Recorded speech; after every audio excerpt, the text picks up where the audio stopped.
Welcome po sa aking new video. Ngayon po ay tuturo ko po kung paano siya linisin ng mabuti.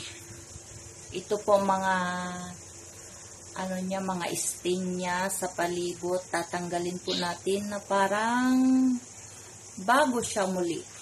Ngayon pa, start na po tayo. Painitin ko lang po ang kalan. Ganyan po siya. Gaganyan lang po natin mga 2 minutes para uminit po ang kanyang palibot.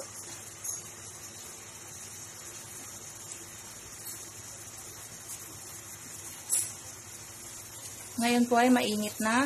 So, papatay na po natin ang apoy. At ilalagay na sa bangkera.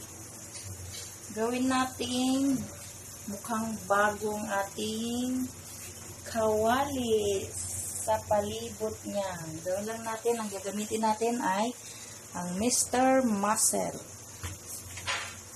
Ito po ang gagawin. I-spray lang po natin.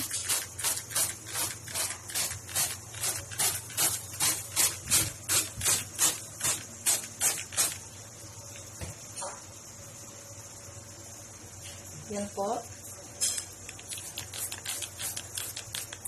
Matatanggal po siya sa palibot. Kahit hindi na po siya kukuskusin.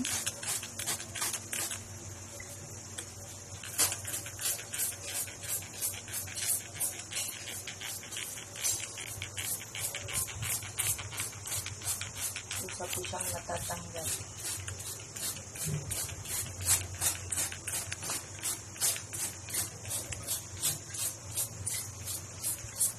At hindi po nasisira yung kawali.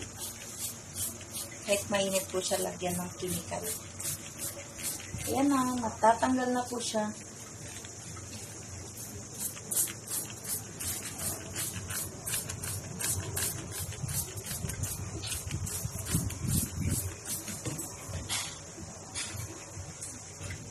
Ayan, mukhang bago na ulit ang aking kawali. Hindi na po siya kailangan i-rub. Ang kailangan lang ay buhusan ng tubig.